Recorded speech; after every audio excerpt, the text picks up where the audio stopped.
What if I told you people survive nights so cold that even metal freezes solid, below -80 degrees Fahrenheit? Imagine drifting into sleep while your world is a frozen void of darkness and silence, where one wrong move means death. Tonight, you're stepping into the chilling reality of the Inuit, mastering a secret dark sleep to endure the Arctic's harshest cold. So, before you get comfortable, take a moment to like the video and subscribe, but only if you genuinely enjoy what I do here. Drop your location and local time in the comments. Now, dim the lights, maybe turn on a fan for that soft background hum, and let's ease into tonight's journey together. Hey guys, tonight we step into a world where breath freezes before it leaves your lips, where the night never truly ends, and where survival means battling the bone-chilling grip of -84 degrees Fahrenheit cold. Imagine trudging through endless white plains, the wind slicing your skin like shards of ice, your body fighting every second not to succumb to the merciless freeze. You probably won't survive this without the secrets we're about to uncover. The ancient techniques and fierce resilience of the Inuit people, masters of Arctic endurance.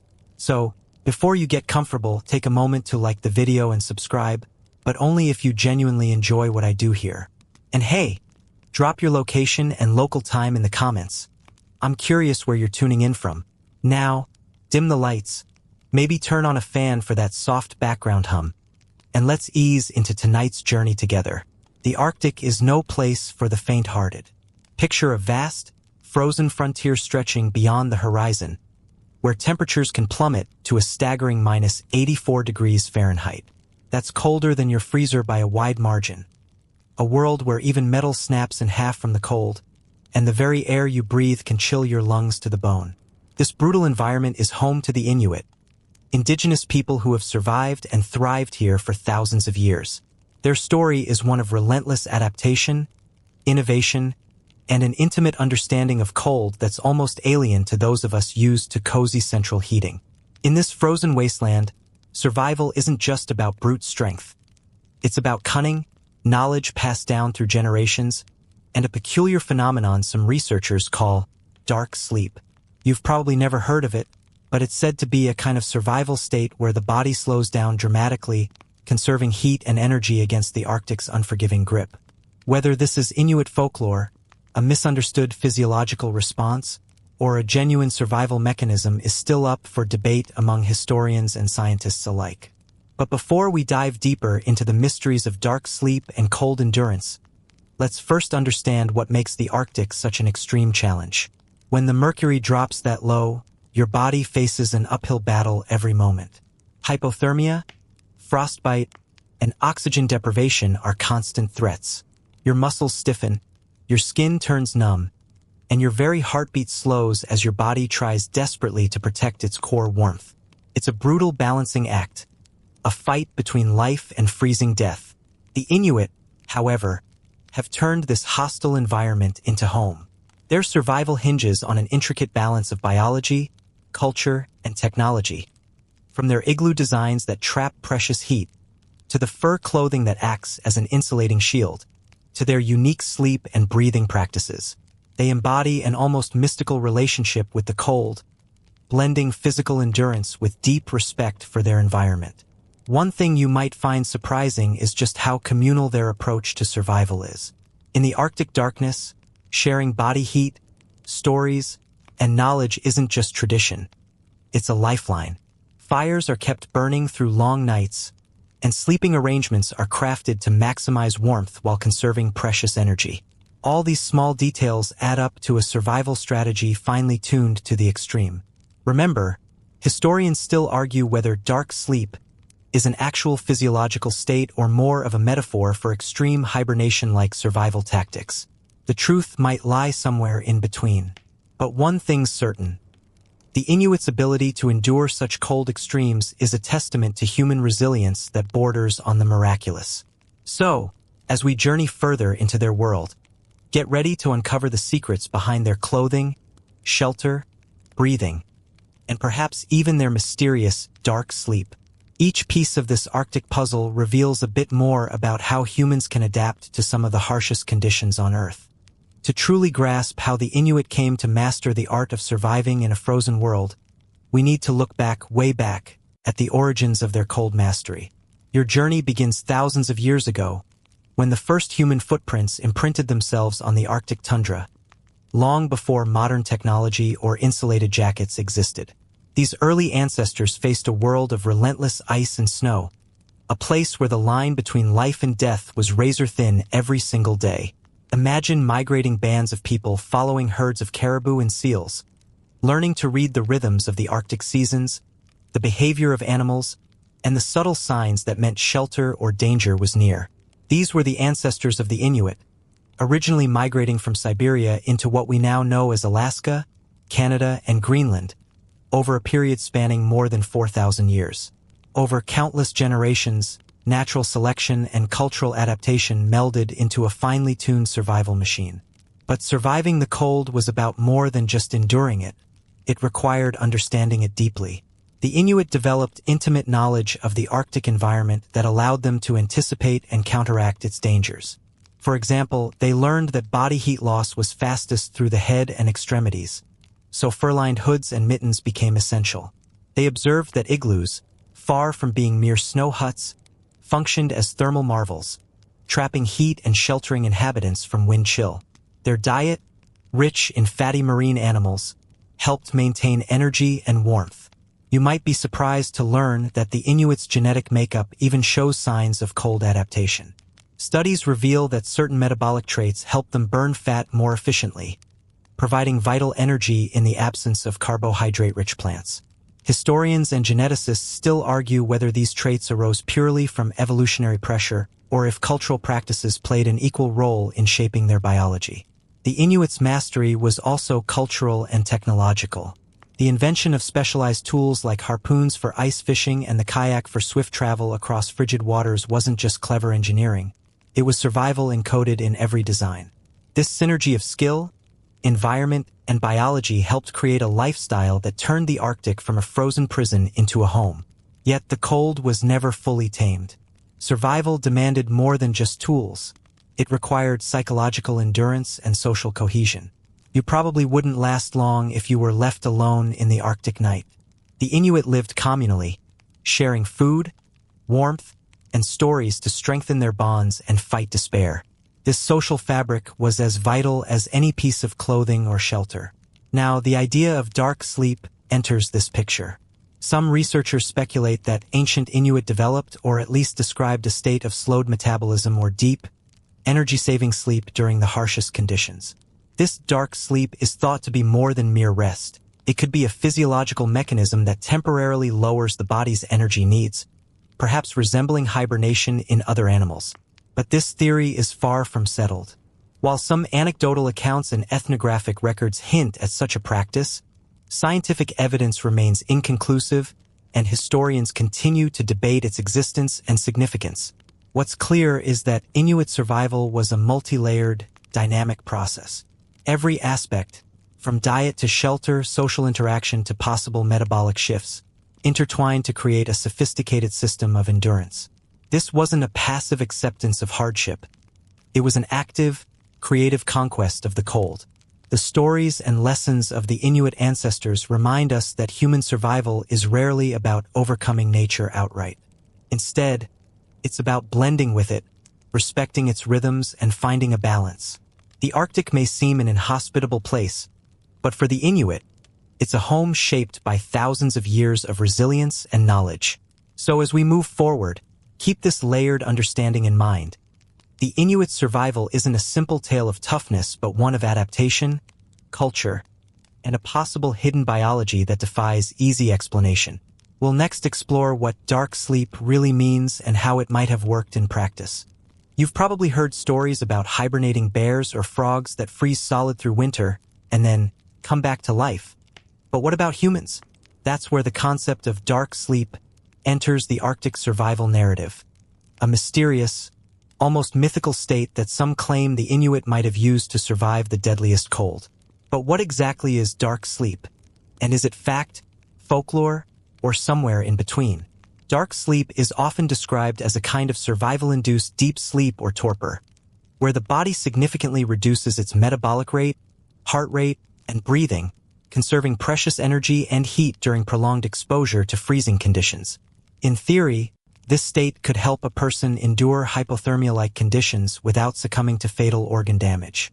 Imagine your body entering a suspended animation, barely alive but not dead, breathing slowly, your heartbeat slowed to a whisper, almost like a cold-weather hibernation. Now, before you start picturing Inuit folks curled up like bears in snowy dens, it's important to note that this idea is highly debated.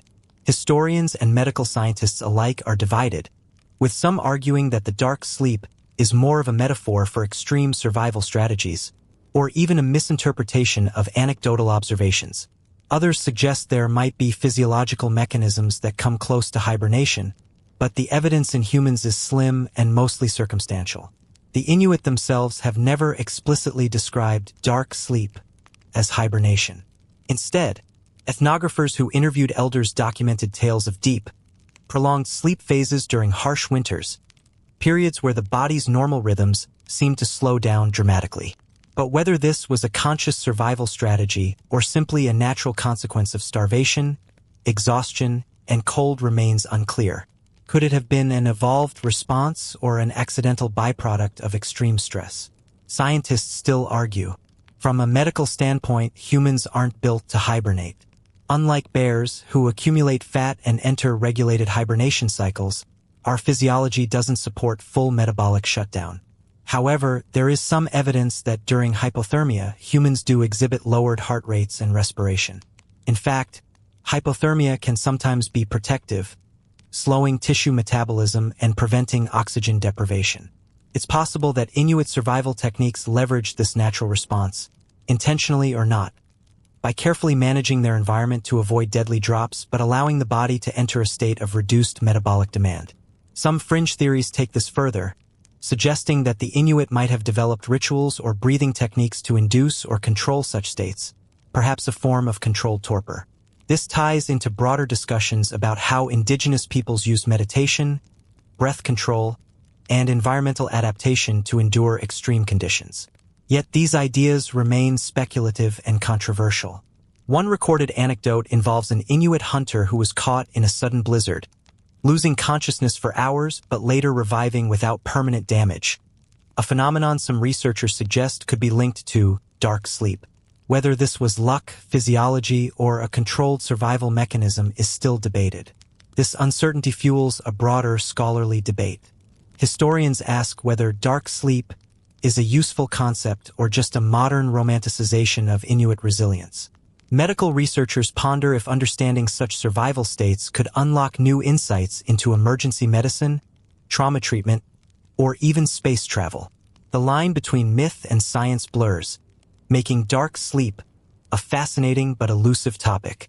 What's clear is that whether or not dark sleep exists as a discrete phenomenon, the Inuit survival during Arctic winters involved managing sleep, metabolism, and energy with extraordinary skill.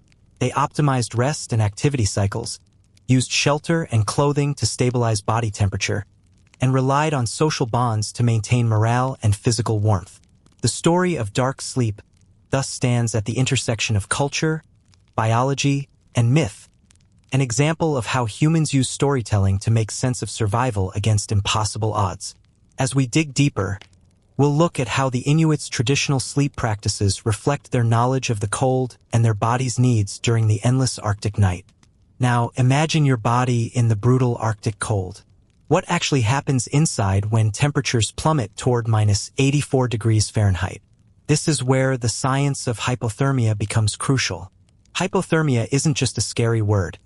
It's the body's deadly struggle to maintain its core temperature against overwhelming cold. Understanding this biological battle is key to grasping how the Inuit manage to survive, and maybe even thrive, in such extreme conditions. When you first step into freezing temperatures, your body's immediate response is to protect vital organs, your heart, brain, lungs, by constricting blood flow to your skin and extremities. This vasoconstriction helps conserve heat, but it comes at a cost. Your fingers, toes, nose, and ears start to feel numb and vulnerable. Prolonged exposure leads to frostbite, where tissues literally freeze and die. The danger isn't just surface damage. It's that, as core temperature drops below 95 degrees Fahrenheit, Your metabolism slows, and organs risk shutting down. Your muscles become weak, your thinking foggy, and your heart rhythm irregular. Eventually, if untreated, this cascade leads to death. But here's the twist. Mild hypothermia can sometimes extend life. That sounds paradoxical, but it's true. By lowering body temperature, metabolism slows, reducing oxygen demand and protecting brain tissue.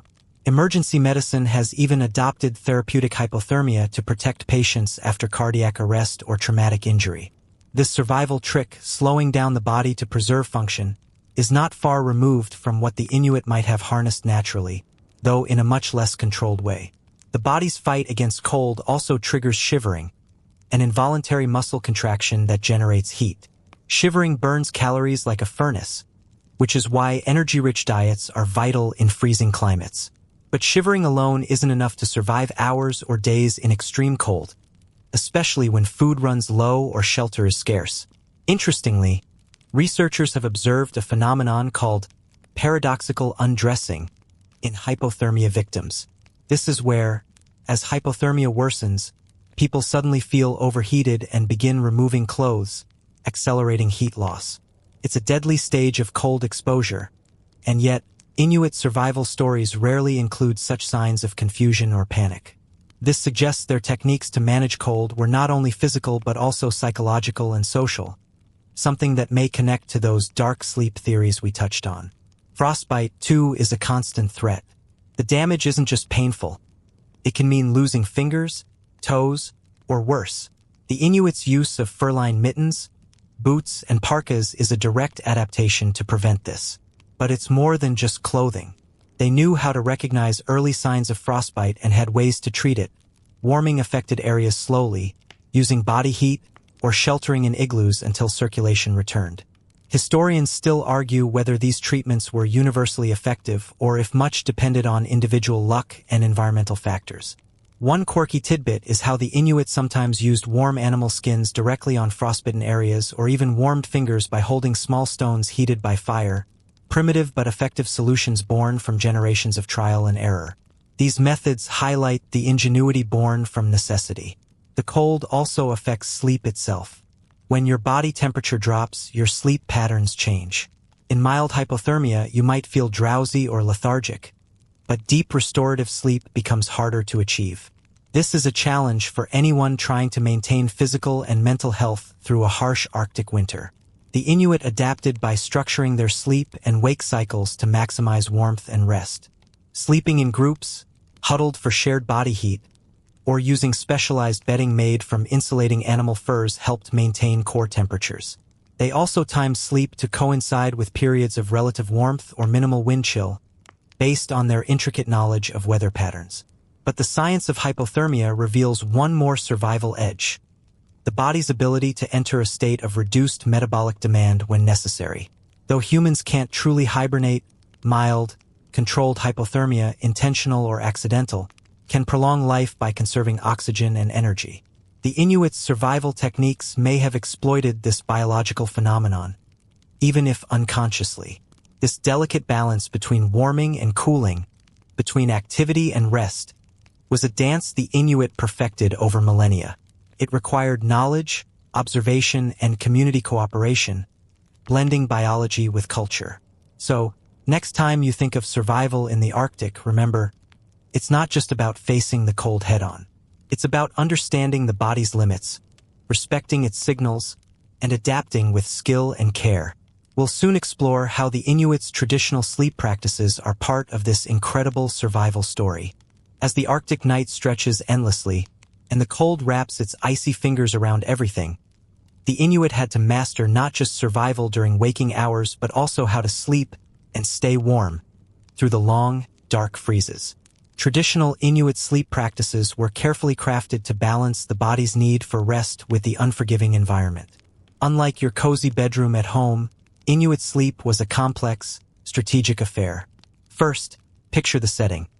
An igloo or snow shelter, dimly lit by a seal oil lamp flickering softly, surrounded by the vast silence of frozen tundra. Inside, sleep was communal. Families would cluster together in close quarters, sharing body heat like living radiators. This wasn't just for warmth. It was a social glue, a way to maintain morale and fend off the isolation that Arctic darkness often brings. In such conditions, you'd likely feel vulnerable and restless if left alone. One clever Inuit practice was the layering of insulation beneath and around the sleeping area. Animal skins, usually caribou, seal, or muskox, lined the floor and walls, creating thick, insulating barriers against the cold. Sleeping platforms were often raised slightly to avoid the coldest air near the floor, as cold air sinks.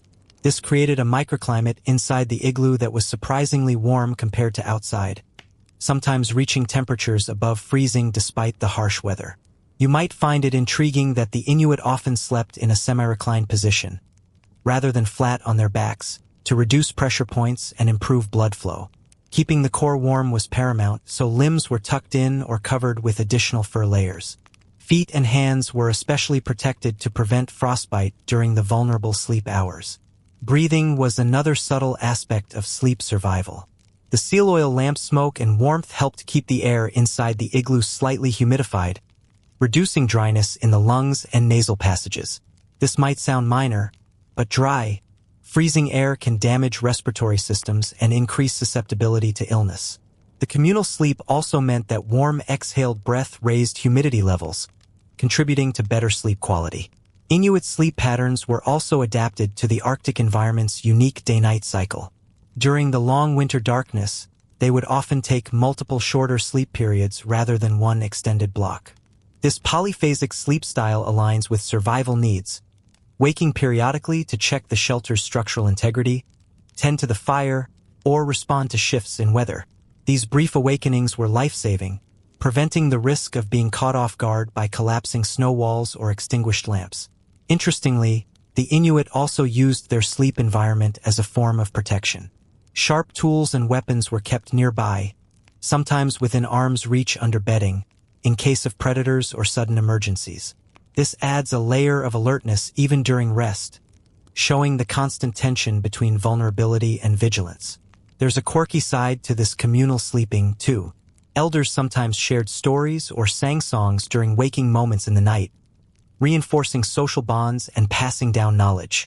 It's a reminder that survival isn't just physical. It's deeply cultural and emotional. Sleep time was also story time, a chance to connect, teach, and comfort. Historians still argue about the extent to which these traditional sleep practices directly influenced the supposed dark sleep state. Was this communal, layered sleeping simply a way to preserve heat and stay safe, or did it facilitate deeper metabolic changes in the body? The evidence is mixed, but the correlation is fascinating. These practices undoubtedly optimized the body's ability to endure cold-induced drowsiness or lethargy. One important historical fact to note: European explorers who encountered Inuit communities often marveled at their sleep endurance, noting how they could survive in temperatures that would have left most others frostbitten or unconscious. These reports helped shape early scientific understanding of human cold adaptation. To sum it up, Inuit sleep was a multifaceted survival strategy. It combined environmental engineering, biological awareness, social cohesion, and cultural tradition. You might not think of sleep as a weapon against the cold, but for the Inuit, it was as vital as their spears or kayaks.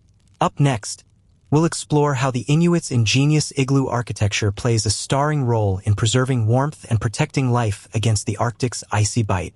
If you think snow is just cold and wet, think again, because the Inuit turned it into one of their most ingenious survival tools. The igloo, often misunderstood as a simple snow house, is actually a brilliant architectural marvel perfectly suited to Arctic extremes. It's more than just a shelter. It's a carefully engineered heat trap designed to keep the brutal cold at bay, and it played a vital role in Inuit survival during those harsh winters. Imagine you're outside, the wind howling at -70 degrees Fahrenheit, with nothing but endless white snow stretching to the horizon. You're freezing, your breath crystallizing in the air. Now picture stepping inside an igloo. The walls, built from compacted snow blocks, may seem counterintuitive. They're cold, after all, and snow is frozen water. But here's the secret. Snow is an excellent insulator because it traps air pockets. Those tiny pockets act like a thermal blanket, blocking the wind and retaining the heat generated by body warmth and small lamps inside. Constructing an igloo is an art form. Blocks of snow are carefully cut and stacked in a spiral, with each block leaning inward slightly, forming a dome shape. This curve distributes the weight evenly, preventing collapse even under heavy snowfall or high winds. The entrance tunnel is usually lower than the main living area, creating a cold trap that keeps icy air from flowing inside. The design is so effective that temperatures inside can hover around freezing or even warmer, despite the bone-chilling cold outside. One quirky aspect of igloo building is that the snow blocks are often taken from different layers, some harder and more compact, some softer and fluffier. The builders strategically place these blocks to maximize insulation and stability. Sometimes, ice or animal skins line the interior walls to add extra warmth. Historians still argue about the variations of igloo designs across different Inuit groups, with some preferring multi-room structures while others stick to simple single chambers. The igloo's heat source is subtle but essential. A small seal oil lamp, or kullik, burns inside, providing just enough warmth and light to raise the interior temperature without melting the snow walls. The lamp's gentle glow also humidifies the air, which is crucial for respiratory health in the dry Arctic climate. In this way, the igloo becomes a cozy microcosm of warmth and life amid the frozen desert. But here's a fascinating survival detail. The igloo's inside temperature is maintained not just by warmth generation but also by controlling ventilation. Small holes near the top allow smoke to escape while fresh air circulates, preventing carbon monoxide buildup and maintaining breathable air. This balance is delicate. Too little ventilation leads to suffocation risk. Too much lets in cold air. The Inuits' mastery of this balance showcases their deep understanding of physics and health. The communal nature of igloo living also boosts survival odds. Body heat from multiple occupants can raise the temperature significantly. During long Arctic nights, families huddled together, sharing warmth and stories, creating an environment that was both physically and emotionally sustaining. The igloo wasn't just a structure. It was a hearth, a refuge, and a symbol of life against nature's harshness. A historical note. Early European explorers were often amazed at the igloo's efficiency. Accounts describe how these snow shelters felt warm inside, defying their expectations. Some tried to replicate igloos but failed because they missed crucial construction techniques and the cultural context of use. This gap underscores how survival knowledge is not just technical but embedded in community and tradition. There's also a fringe theory that igloos helped facilitate the dark sleep state we discussed earlier. The idea is that the stable, insulated environment, combined with body heat and controlled air, allowed the body to enter a reduced metabolic state safely. While scientific evidence is sparse, this hypothesis ties the architecture directly into the Inuits' physiological and cultural survival strategies. In short, the igloo stands as a testament to human ingenuity and adaptability. It turns the enemy, snow and cold, into an ally, demonstrating how a deep understanding of one's environment can transform survival from mere endurance into a skilled art. Next, we'll examine the remarkable clothing innovations of the Inuit, how animal fur and skins became their armor against the relentless Arctic cold, and how this wearable technology was as vital as their igloos. If the igloo was the Inuits' fortress against the Arctic cold, then their clothing was their second line of defense, an armor woven from the skins and furs of the animals that shared their frozen world. These garments were not mere fashion statements but vital survival gear, honed over millennia to protect against bone-numbing cold, brutal winds, and relentless moisture. Without them, enduring -84 degrees Fahrenheit temperatures would be nearly impossible. Imagine the painstaking process of selecting, preparing, and stitching animal skins. Every piece had a purpose. Seal skin, thick and waterproof, was often used for boots and outer layers, protecting wearers from wet snow and slush. Caribou fur, prized for its exceptional insulation, lined inner garments, trapping warm air close to the body. Polar bear fur, dense and wind-resistant, was reserved for the coldest conditions. The Inuit weren't just dressing for warmth. They were creating a layered thermal system that worked with their bodies. One fascinating detail: caribou fur is hollow. Each hair acts like a tiny thermos, trapping air and providing incredible insulation. This natural design is so effective that modern insulation materials still try to mimic it. By wearing several layers of these furs, Inuit people could maintain a near-constant body temperature, even in fierce blizzards. Tailoring these garments was an art in itself. Sewing had to be precise to prevent cold air from seeping in. The seams were often sewn tightly with sinew threads from animals, which became stronger when wet, a perfect feature for wet, snowy conditions. Interestingly, the Inuit developed waterproof stitching techniques, overlapping fur in ways that shed water rather than absorbing it. These clothes were as functional as any modern Gore-Tex jacket, if not more sustainable. The clothing system also had built-in ventilation. When exerting energy during hunting or travel, too much insulation could lead to overheating and sweating, which is deadly in cold environments. Inuit wearers would adjust layers, loosening or tightening garments, or temporarily removing parts to regulate body temperature. This dynamic clothing strategy highlights their deep bodily awareness and environmental knowledge. A quirky but practical tidbit. Mittens often had separate compartments for fingers, but sometimes the index finger was grouped with the middle finger to improve grip on tools while keeping warmth optimized. Footwear, like the kamak, boots, were stuffed with dry grass or moss for additional insulation. Every detail mattered. Historians argue about whether these clothing practices were uniform across all Inuit groups or varied significantly depending on local animal availability and environmental conditions. Some communities favored heavier polar bear furs, while others relied more on caribou or seal, reflecting a flexible approach to survival gear. Interestingly, Inuit clothing wasn't just functional but also cultural and symbolic. Elaborate decorations, beadwork, and patterns were integrated into garments, signaling status, skill, and identity. This blending of survival and art speaks to the holistic nature of Inuit life, where beauty and practicality coexist. The importance of these garments becomes starkly clear when reading accounts of early explorers. Many perished from exposure simply because they lacked adequate clothing or understanding of layering techniques. The Inuits' clothing was life-saving technology, natural, renewable, and refined through generations. There's also a hypothesis linking these clothing techniques to the dark sleep concept. By maintaining stable core temperatures and minimizing heat loss during rest, these layered furs may have supported metabolic slowing and energy conservation, providing a safe environment for deep, restorative sleep during extreme cold. In the end, Inuit clothing is a brilliant example of human innovation working with nature rather than against it. It's a wearable toolkit engineered by experience, observation, and necessity, a crucial chapter in the story of Arctic survival. Next, we'll dive into the fascinating theories about controlled breathing and metabolism, and how these might have helped the Inuit survive the coldest nights. When you think of survival in the Arctic, clothing and shelter are obvious defenses against the cold. But there's another, less visible factor that might hold some of the Inuits' deepest secrets: controlled breathing and metabolism. Imagine being able to consciously slow your breathing and heart rate, conserving precious oxygen and energy in an environment where every calorie counts and every breath feels like freezing fire. Could such control have been part of the Inuits' survival toolkit?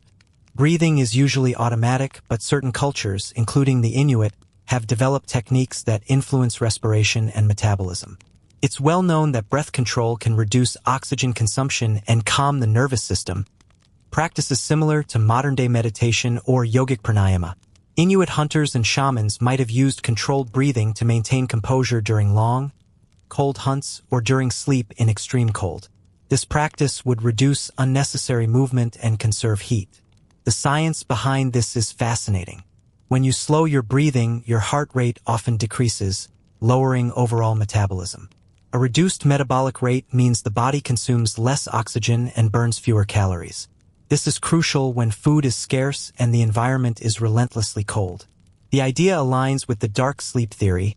If the Inuit could enter a light torpor state, slowing down body functions without fully losing consciousness, it would greatly enhance survival chances. One quirky tidbit is that some Inuit traditions included rhythmic breathing exercises during rest or meditation, intended to calm the mind and body before sleep. While not well documented scientifically, These practices hint at an intuitive grasp of how to manipulate physiology for survival. Modern science has only recently begun exploring how controlled breathing affects metabolic rates, but anecdotal evidence from indigenous practices like these suggests it's an ancient knowledge. Historians and scientists still argue whether these breathing techniques were widespread or isolated practices, and whether they had a measurable impact on survival. It's challenging to separate cultural ritual from practical survival tool. However, given the extreme environment, any edge, no matter how subtle, would have been eagerly adopted and passed down.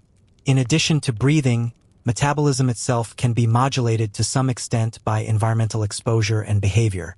The Inuit diet, rich in fats from seals, whales, and fish, provides dense energy that supports a high basal metabolic rate needed to generate heat. Yet during periods of rest or extreme cold, it's beneficial to lower metabolism slightly to conserve energy. Controlled breathing and metabolic adaptation could work hand in hand to balance these needs. Interestingly, some modern research shows that cold exposure can trigger brown adipose tissue activation, special fat cells that burn calories to produce heat without muscle activity. It's possible the Inuits' lifestyle, diet, and controlled breathing helped optimize this biological heat generator, although evidence is still emerging. The connection between breath control, metabolism, and survival brings us closer to understanding how the Inuit may have managed to enter that elusive, dark sleep or energy-saving state. It's a complex interplay of biology, environment, and culture. Of course, controlled breathing isn't a magic bullet. The risk of hypoxia, too little oxygen, and other complications mean that such states require balance and skill. The Inuits' expertise likely came from generations of trial, error, and oral tradition, practical wisdom encoded in stories and rituals. This blending of physiological control and cultural practice is a hallmark of Inuit resilience. It shows how survival wasn't just about external defenses, but also about mastering internal processes. Next, we'll look at how fire and body heat sharing were vital cultural practices that reinforced survival through warmth and social connection. When the Arctic night stretches on endlessly and temperatures hover near lethal lows, fire becomes more than a source of light. It's the beating heart of survival, a symbol of life itself. For the Inuit, fire was a precious resource carefully tended, shared, and woven into the very fabric of their social existence. It wasn't just about warmth. It was a communal lifeline that bridged the physical and emotional demands of the Arctic winter. The Inuits' primary fire source was the kullik, a shallow, stone oil lamp fueled by seal or whale blubber. Unlike modern fires, the kullik was small and low-burning, designed to conserve precious fuel while providing steady warmth and light. Imagine the flickering glow of these lamps casting dancing shadows on snow walls inside igloos. Their soft light a comforting presence amid the dark and cold. The lamp's steady heat raised the temperature just enough to keep the inside of shelters from freezing solid. But the kullik was more than functional. It was sacred, a cultural emblem passed down through generations. Lighting and maintaining the lamp required skill and care, and its flame symbolized community and continuity. In many Inuit stories, the kullik is a metaphor for life's endurance against the harshest odds. Inuit families often gathered around these lamps, sharing warmth and stories, singing songs, and passing down knowledge through oral tradition. This social warmth was as crucial as the physical heat, helping to combat the mental strain of the long Arctic night. You can almost feel the camaraderie, the shared heartbeat of a community holding the cold at bay together. Fire wasn't limited to the kullik either. Campfires, carefully shielded from wind and snow, were used during hunting trips or seasonal migrations. These fires were essential for cooking, melting snow for water, and drying clothes and furs. The strategic placement and management of fire demonstrated a deep understanding of the environment. Too much smoke could attract predators or give away location. Too little could mean hypothermia. Sharing body heat was another vital survival strategy intertwined with fire. Physical closeness in sleeping arrangements, communal huddling during storms, and even the simple act of holding hands helped maintain core temperatures. This human warmth, combined with fire's heat, created a multi-layered defense against the Arctic chill. Interestingly, Inuit children often slept between parents or siblings, maximizing heat retention. This closeness also fostered emotional security, easing the stress and fear that constant exposure to danger could cause. The bond between physical warmth and psychological comfort is a key survival factor often overlooked. Historians still argue about how much the physical act of sharing heat affected survival odds versus its social and psychological benefits. The two, however, are inseparable in Arctic life. It's difficult to imagine enduring such isolation and cold without both. A quirky survival detail. Some Inuit communities used body heat to warm tools or clothing. For example, placing damp mittens under armpits or against warm skin helped dry them quickly, preventing frostbite risk from wet clothes. This simple, practical tactic highlights the resourcefulness ingrained in daily life. The fire and warmth narrative also intersects with dark sleep. The stable heat provided by the kulak and communal body warmth may have helped maintain the delicate balance needed for the body to enter a slowed metabolic state safely. This created a safe haven where rest and energy conservation could occur even during brutal cold spells. Fire rituals also held spiritual significance, reinforcing community bonds and connecting people to their environment and ancestors. In harsh climates, the flame became a symbol of hope and resilience, a constant reminder of life's persistence. In some, fire and body heat sharing formed a powerful, integrated survival strategy that went far beyond mere temperature control. It was about connection, physical, emotional, and cultural, that sustained the Inuit through the Arctic's darkest and coldest times. Next, we'll dive into extreme survival stories, raw, gripping accounts of individuals who faced the Arctic's fury and lived to tell the tale. In the vast, frozen expanse of the Arctic, survival stories often sound like tales of legend, gripping accounts of individuals confronting the unimaginable cold and living to tell the tale. These extreme survival narratives provide a window into the real-life grit and ingenuity behind the Inuits' cold endurance and help us appreciate the fine line between life and death in such an unforgiving environment. One of the most famous survival stories comes from an Inuit hunter caught in a sudden blizzard while far from his camp. The temperature dropped swiftly, the wind howled like a living beast, and visibility disappeared into a swirling white void. Rather than panic, the hunter relied on his deep understanding of the land and his body's limits. He quickly dug a small snow shelter, carefully layering blocks to block the wind. Inside, he controlled his breathing, minimized movement to conserve heat, and shared his body warmth with a small dog that had accompanied him. Hours later, exhausted but alive, rescuers found him. His fingers numb but intact, his mind sharp. This story highlights several key survival tactics: shelter creation, metabolic control, and social bonding, even with animals. It's a vivid example of how the Inuits' knowledge was practical and adaptable, honed through centuries of trial and error. Another gripping account involves a woman who survived a failed hunting expedition when her kayak capsized in near-freezing waters. Clinging to her kayak, she faced hypothermia's terrifying onset as her limbs stiffened and breath shortened. Drawing on mental discipline and controlled breathing, she managed to stay calm, slowing her metabolism and holding on to life until help arrived. Her survival sparked interest among medical researchers studying hypothermia and the role of psychological resilience in extreme cold endurance. These stories also reveal the importance of community. Often, rescue efforts involved entire villages, with members risking their own lives to search through blizzards and treacherous ice.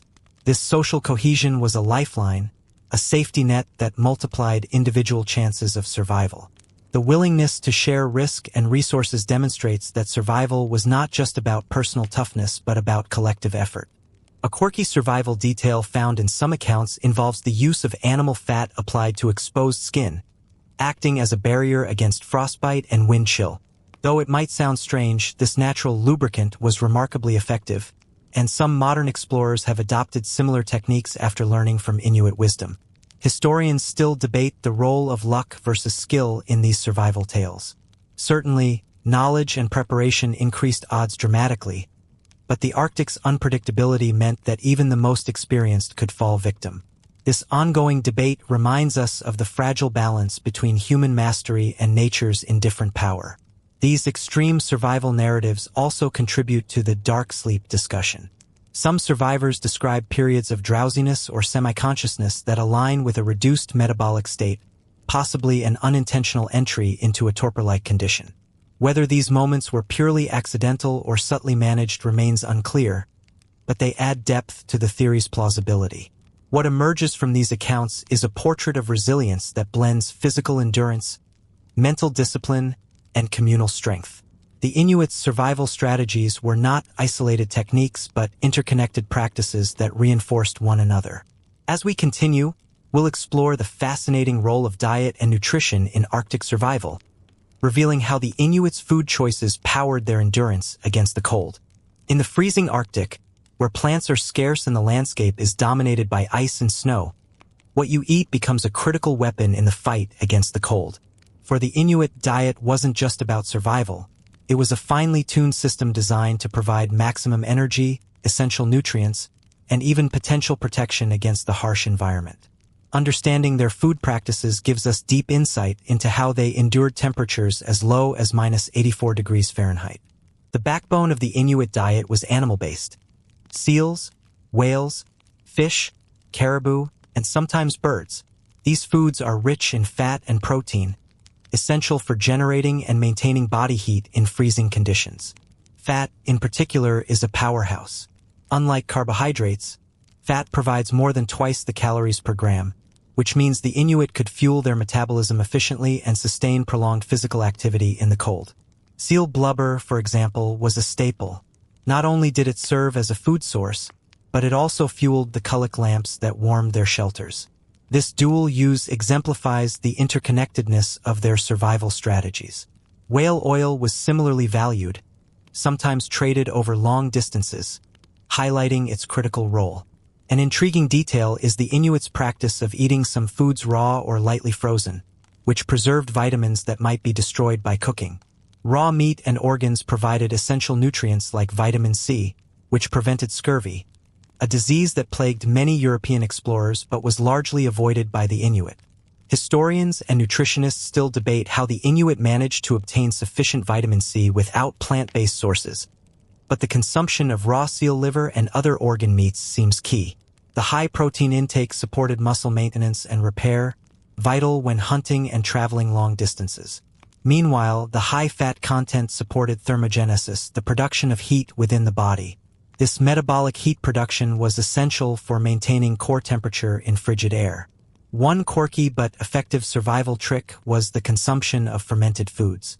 The Inuit sometimes fermented fish or seal meat, which not only preserved the food but also enhanced its digestibility and nutritional value. This practice points to an advanced understanding of food preservation and health long before refrigeration existed. Historians still argue about the extent to which these dietary adaptations shaped the Inuits' metabolism over generations. Genetic studies suggest some Inuit populations have evolved unique fatty acid metabolism pathways, optimizing fat digestion and energy extraction. Whether these changes are purely genetic or influenced by culture remains a lively debate. Moreover, the Inuit diet contributed to cold resilience beyond energy. Certain fatty acids found in marine mammals may have protective effects on cardiovascular health, helping to maintain circulation in the cold. This suggests that the diet wasn't just fuel but part of a holistic adaptation to Arctic life. It's also important to consider the social aspect of eating. Sharing food was a vital communal act, strengthening bonds and ensuring survival for all group members. Hunting success was shared widely, reflecting a collective ethos that reinforced cooperation over competition. These dietary strategies tie back into our dark sleep narrative. Sustaining energy stores through fat-rich diets would have been critical for any metabolic slowing during prolonged rest or torpor. Without adequate fuel, the body couldn't afford to enter energy-saving modes safely. In short, the Inuit diet was a complex, adaptive system perfectly matched to the demands of the Arctic. It combined nutritional wisdom with cultural values, enabling people to thrive where others would perish. Next, we'll examine the role of social structure and community support in survival, highlighting how these human connections were as vital as food and clothing. Survival in the Arctic is a story not just of individual endurance but of collective strength. For the Inuit, social structure and community support were as critical to life as the igloo's shelter or the warmth of a kuluk lamp. In a world where the environment could turn deadly in minutes, cooperation, shared knowledge, and mutual care formed the backbone of their resilience. Imagine trudging through knee-deep snow during a blizzard, your fingers numb, your breath freezing mid-air. You're not alone. Your entire community is connected by a network of relationships that ensure no one is left behind. From the smallest child to the eldest elder, every member has a role in the survival dance. At the heart of this system was the extended family or camp group. These were not just kinship units but cooperative economic and social units. Hunting, food sharing, childcare, and shelter building were collective efforts. No hunter went out without a safety net, and those who stayed behind provided vital support. This created a safety web that minimized risk and maximized resource use. One essential practice was food sharing, which operated on a principle of reciprocity and generosity. If a hunter succeeded, the catch was distributed among the entire group, ensuring that no one starved even during lean times. This social contract prevented the isolation that can be deadly in harsh climates and strengthened bonds that made communal survival possible. Social roles were clearly defined but flexible. Elders were revered for their wisdom and knowledge of the land, weather patterns, and survival techniques. Their guidance shaped hunting expeditions, shelter construction, and medicinal practices. Younger members learned through observation and participation, gradually inheriting these critical skills. Children were integrated into the survival culture from a young age. Play often mimicked hunting or shelter building, preparing them physically and mentally for adult roles. This early education wasn't just practical. It fostered a sense of identity and belonging, which is psychologically vital in the harsh Arctic environment. The community also had social rituals and ceremonies that reinforced cohesion.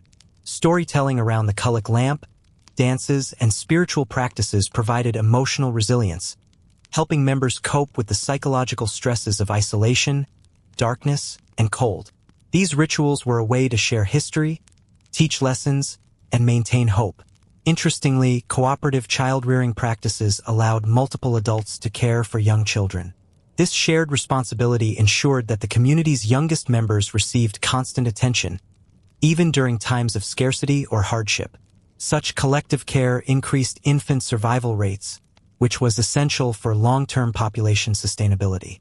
Historians still debate the extent to which formal leadership existed within these groups.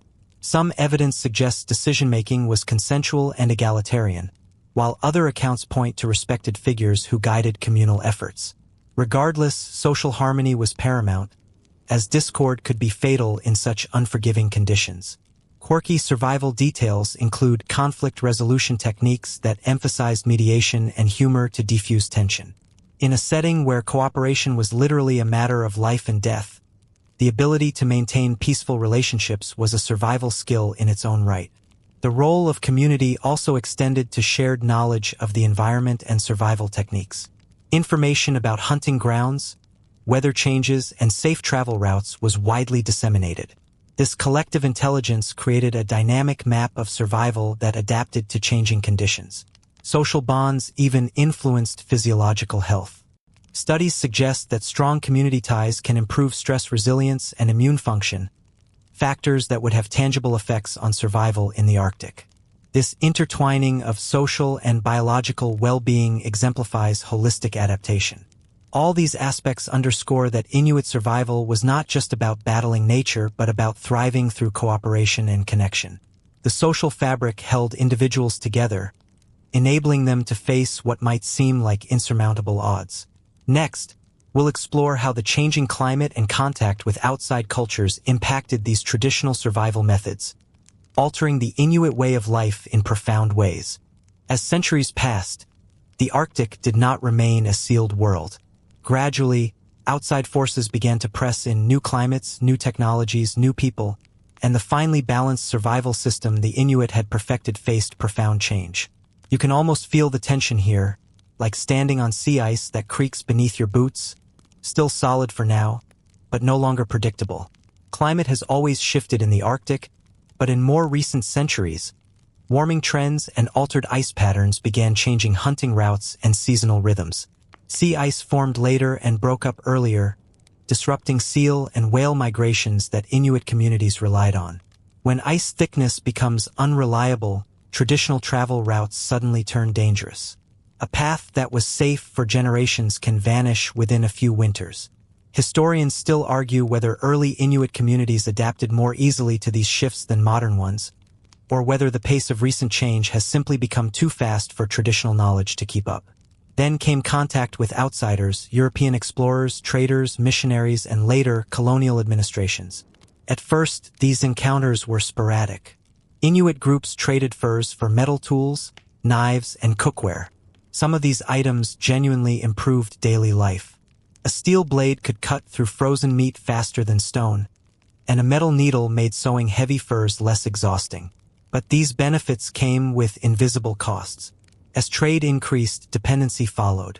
Traditional tools and skills began to fade, replaced by imported goods that required external supply chains. When those chains failed, as they often did in remote regions, communities found themselves vulnerable in new ways. You might think progress always moves forward, but here it sometimes steps sideways or even backward. Sleep practices changed too. Wooden houses replaced igloos in many areas, altering airflow, insulation, and communal sleeping arrangements. Families began sleeping in separate rooms, reducing shared body heat and the subtle social monitoring that once protected people during the coldest nights. Some elders noted that people seemed to sleep colder, even indoors, despite modern walls. That observation still puzzles researchers today. The idea of dark sleep becomes even more contested in this period. Ethnographers writing in the 19th and early 20th centuries recorded fewer references to deep, prolonged winter sleep states. Historians still argue whether this means the practice never existed as described, or whether changing lifestyles disrupted the conditions that once made it possible.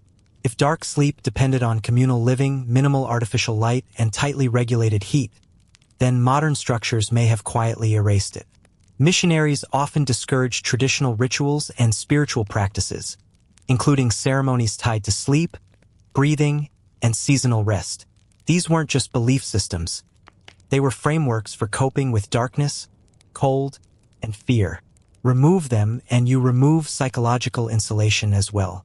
One Inuit elder reportedly joked, half seriously, that people stopped sleeping deeply once outsiders taught them to fear the dark instead of listening to it.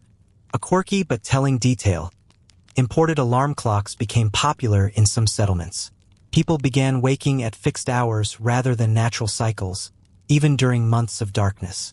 This disrupted older patterns of segmented or polyphasic sleep that once aligned with energy conservation.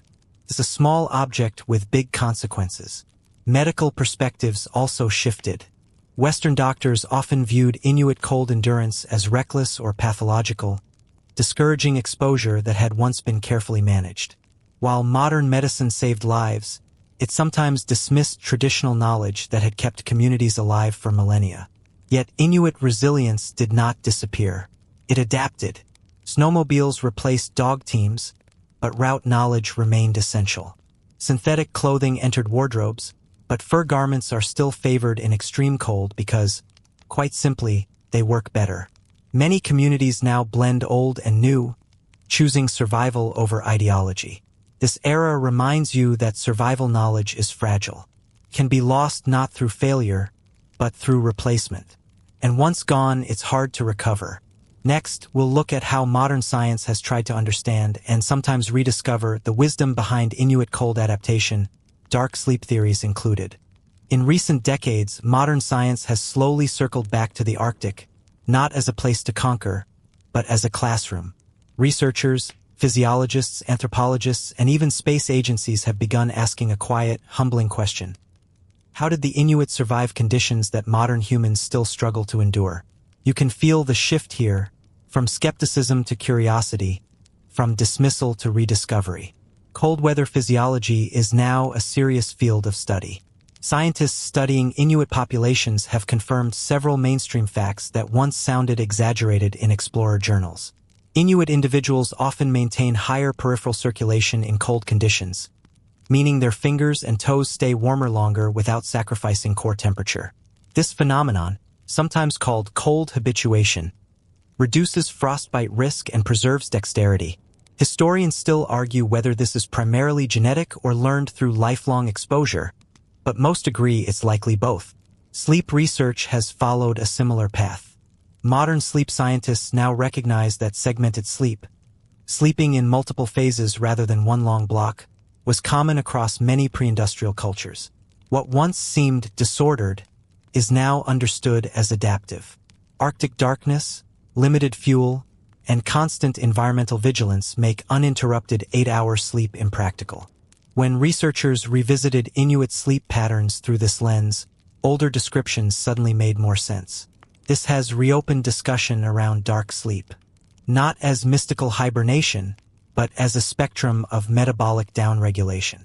Medical literature already acknowledges that humans can enter states of profoundly reduced metabolism under extreme conditions.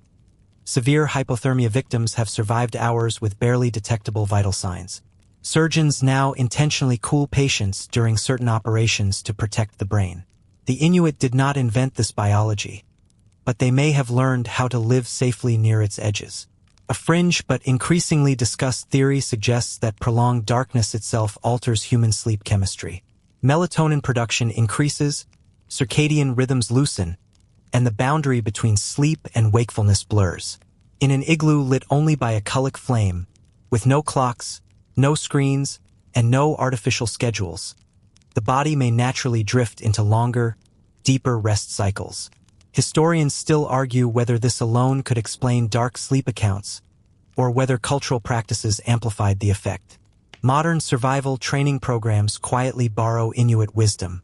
Arctic military units now teach cold weather calorie loading, moisture control in clothing, and the importance of controlled movement. Don't sweat, don't rush, don't panic.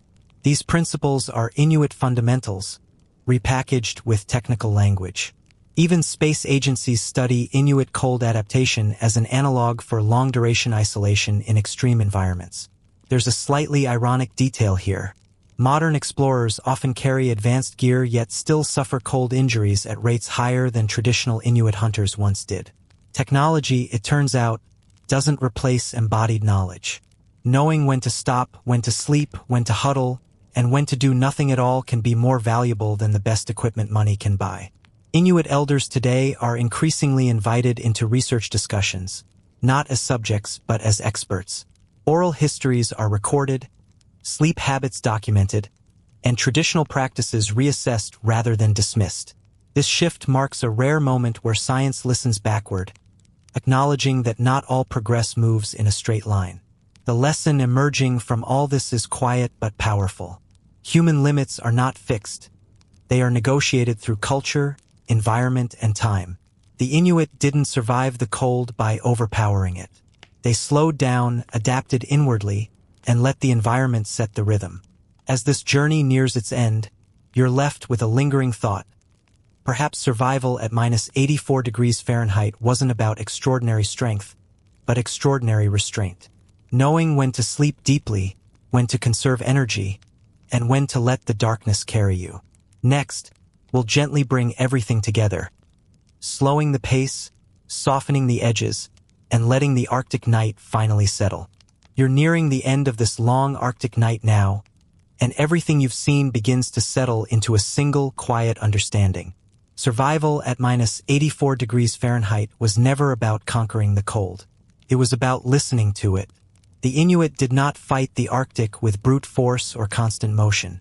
Instead, they learned when to move and when to be still, when to wake and when to sink deeper into rest, when to burn energy and when to guard it like a precious flame. Think back to everything that carried you here. The igloos that turned snow into shelter.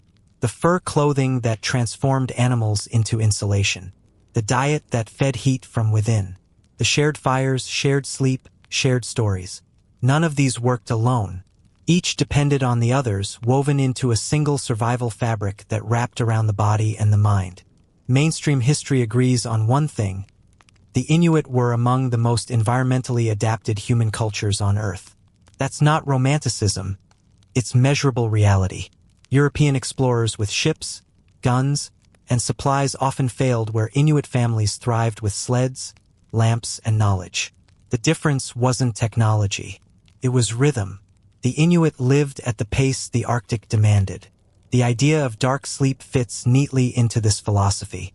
Whether it existed as a true metabolic state or as a poetic description of deep winter rest, it reflects something undeniably real, the wisdom of slowing down.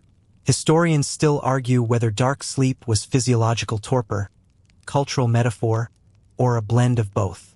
But perhaps that argument misses the point. Survival doesn't always leave behind clean definitions. Sometimes it leaves behind patterns, habits, and stories that only make sense when lived. There's a slightly unsettling realization here. Modern life trains you to resist rest, to fear stillness, to keep lights on and schedules rigid. The Inuit did the opposite. In darkness, they slept more. In cold, they moved less. In scarcity, they shared.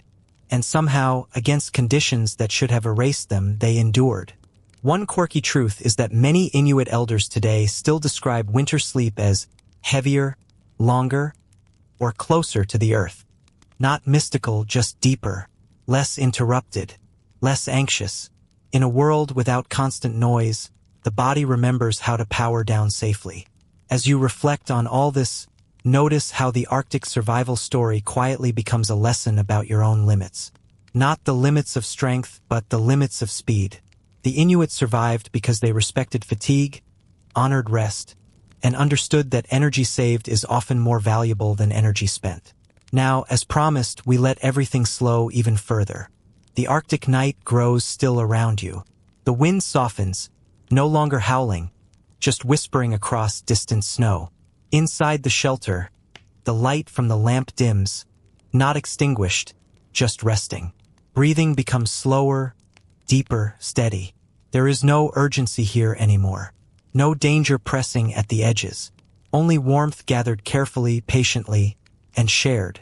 Your body eases downward, as if remembering something ancient. Muscles loosen. Thoughts stretch out and fade between sentences. The cold remains outside, held back by walls of snow, fur, and quiet wisdom. You are not fighting it. You are simply not wasting energy on fear. This is what the Inuit understood. Rest is not weakness. Sleep is not surrender. In the harshest places on earth, sleep is strategy. Darkness is not the enemy. It is the signal to slow, to conserve, to let tomorrow arrive on its own. So you stay here a moment longer. Safe, warm, unrushed,